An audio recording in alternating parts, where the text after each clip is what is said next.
Et l'invité ce matin, c'est vous, Serge Perrotin. Bonjour. Bonjour. Merci d'être à nos côtés. Vous êtes scénariste de bande dessinée et auteur de romans jeunesse. Vous avez récemment été le lauréat du prix des écrivains de Vendée pour l'une de vos œuvres, cette bande dessinée qui est devant vous. Je me permets, si je peux la prendre juste comme ça pour la montrer, qui concerne donc la ville des Sables d'Olonne, intitulée Les Sables d'Olonne, du néolithique à la grande aventure maritime. Avant de revenir sur cette œuvre, un mot déjà sur vous, sur votre parcours. Comment devient-on scénariste de bande dessinée?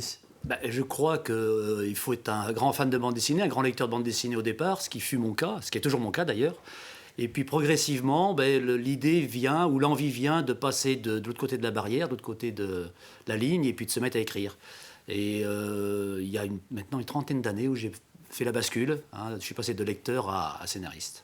Et c'est un vrai travail collaboratif. Je reviens sur cette bande dessinée. Alors, vous êtes le scénariste. Vous avez travaillé avec Hervé Roturo, historien, qui vous a accompagné. Mais pas seulement. Vous étiez 14 personnes, c'est ça, sur le projet? Oui, parce qu'en fait, c'est une collection, de l'histoire des villes en bande dessinée, édition Petit à Petit, qui répond à un cahier des charges assez précis. C'est-à-dire qu'il y a 9 chapitres, 9 époques dessinées. Donc là, nous avons 8 dessinateurs, parce qu'il y a un dessinateur qui a fait donc 2 chapitres.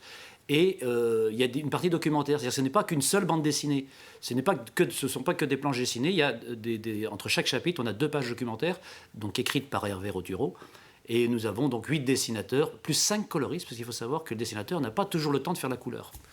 Alors justement, comment est venue l'envie de participer à ce projet, de parler de la ville des Sables d'Olonne en particulier? Alors moi je vis à Saint-Mathurin, et donc ma vie, je dirais, associative et culturelle et sportive est aux Sables d'Olonne, donc je connais bien les Sables d'Olonne et son histoire, je suis fan passionné d'histoire. Et lors d'un festival à La Rochelle, j'ai rencontré donc un scénariste qui donc dédicaçait La Rochelle, l'histoire de La Rochelle en bande dessinée. Et j'ai feuilleté le livre et j'ai trouvé ça très intéressant, cette partie BD et documentaire. Et je lui ai dit, tu devrais dire à ton éditeur de faire la même chose sur les Sables d'Olonne. Il me dit, mais il est là par Luan. Donc je rencontre l'éditeur, je lui dis, mais faites les Sables d'Olonne. Et il me dit, écoute, la collection a un tel succès qu'on travaille qu'avec les municipalités partenaires. Contactez la mairie. Bon, j'appelle le maire des Sables d'Olonne, l'ancien maire maintenant, qui s'est montré très intéressé par le projet et tout de suite a donné son feu vert.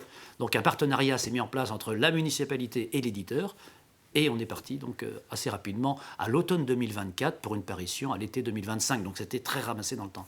Et donc vous avez été lauréat avec cette bande dessinée du prix des écrivains de Vendée. C'est toujours honorifique de recevoir un prix. C'est une belle récompense aussi pour l'ensemble du travail mené par toute l'équipe, justement, sur ce. Bien sûr, et une grande surprise aussi, parce que je crois que c'est la première fois qu'un album de bande dessinée est primé par la Société des écrivains de Vendée.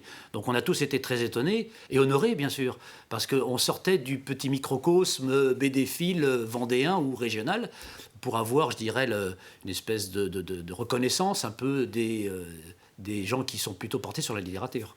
Et ce n'est pas bien sûr votre seule œuvre. Vous avez aussi réalisé toute la série Länskrondon. Alors je ne sais pas si je le prononce très bien, j'ai un accent anglais qui n'est vraiment pas terrible. Terra Incognita, des romans graphiques aussi. Où est-ce que vous trouvez votre inspiration pour vos différents scénarios? Je crois savoir que vous avez beaucoup voyagé aussi dans votre vie. Est-ce que justement ces différents voyages, toutes ces expériences vous permettent d'écrire vos scénarios? Ah, tout à fait. C'est vrai que le voyage est une source d'inspiration pour moi très importante. La lecture aussi. Les livres, la littérature.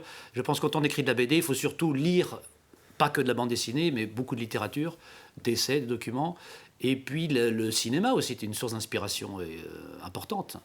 Tout ce qui est audiovisuel, les séries aussi, bien sûr, qui sont un champ extraordinaire en ce moment. Quelle est la place justement de la bande dessinée en Vendée? On connaît tous la bande dessinée, mais on n'a pas forcément conscience de la place qu'elle peut avoir dans le département. Est-ce qu'il y a une vraie économie de la BD en Vendée ou pas? Tout à fait, et c'est vrai que c'est assez méconnu.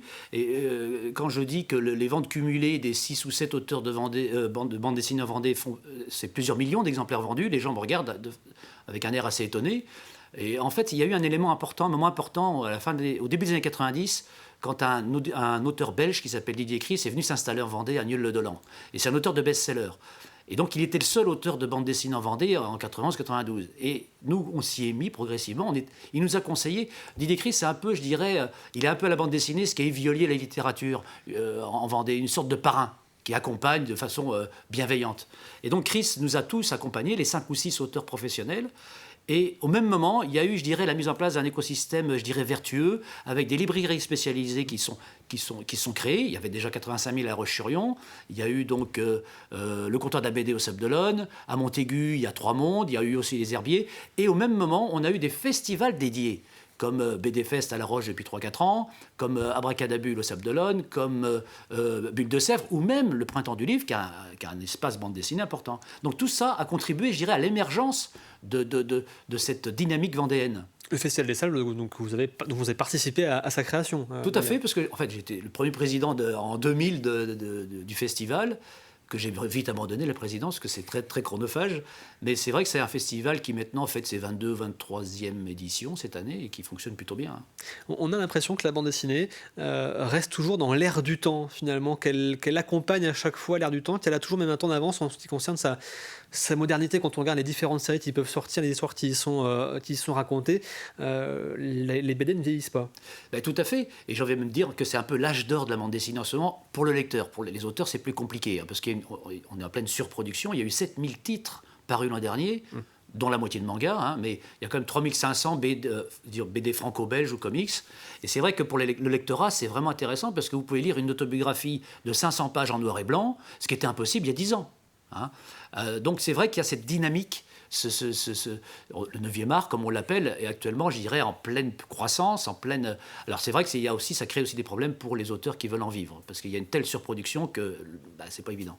Est-ce qu'il y a une série, justement, ou une bande dessinée qui vous a marqué plus qu'une autre, peut-être quand vous étiez jeune, justement, avant vous-même de vous y mettre, et qui vous a donné aussi cette envie, peut-être ? La toute première, bien sûr, c'était Tintin, le chef-d'œuvre absolu, d'Hergé, qui a fait rêver des millions d'enfants, puis qui continue encore, même s'il n'y a pas de nouveauté, malheureusement. Sinon, plus récemment, il y a une série qui m'avait beaucoup impressionné quand j'étais adolescent, qui s'appelle Buddy Longway, qui mettait en scène un trappeur qui vieillissait au fil des albums. Ça, c'était nouveau, parce que Tintin, lui, il était intemporel, il avait toujours le même âge, alors que Buddy Longway, il vieillissait jusqu'à... sur 25 albums, on avait donc toute la vie jusqu'à la mort. Ça m'avait marqué. Un héros qui meurt. Et donc, je voulais rentrer dans cette bande dessinée un peu plus intimiste, un peu plus... sur l'émotion, sur le registre de l'émotion. Alors, il nous reste quelques secondes. Je rappelle donc cette bande dessinée Les Sables d'Olonne, du néolithique à la grande aventure maritime. Je vois que vous avez aussi emmené deux autres œuvres. Un petit mot rapidement sur ces deux œuvres. Alors ça, c'est sorti un petit peu au même moment. Donc en septembre, il y a peu de temps. C'est initié par l'association 60 000 rebonds, qui a voulu montrer que l'échec n'était pas rédhibitoire, même si en France, parfois ça l'est, inversement des pays anglo-saxons. Donc on a 14 témoins qui ont tous été confrontés à l'échec, dont des politiques comme Alain Juppé, des sportifs comme Henri Lecomte ou Thomas Coville, une productrice aussi comme Alexia Laroche-Joubert, qui ont été confrontés tous à l'échec et qui ont tous su rebondir. L'idée, c'était de montrer à des jeunes qui n'osent pas forcément se lancer dans l'entrepreneuriat ou des projets ambitieux, que l'échec n'est pas rédhibitoire, qu'il faut y aller. Il voulait d'ailleurs intituler le titre « Plantez-vous ». Bon, c'était un peu provocateur, mais là, les pouvoirs de l'échec, je trouve, nous montrent bien ces 14 histoires de rebond. Parfait, merci beaucoup Serge Perrotin d'avoir été notre invité ce matin pour nous parler à la fois de vous et de la bande dessinée aussi de manière plus générale en Vendée.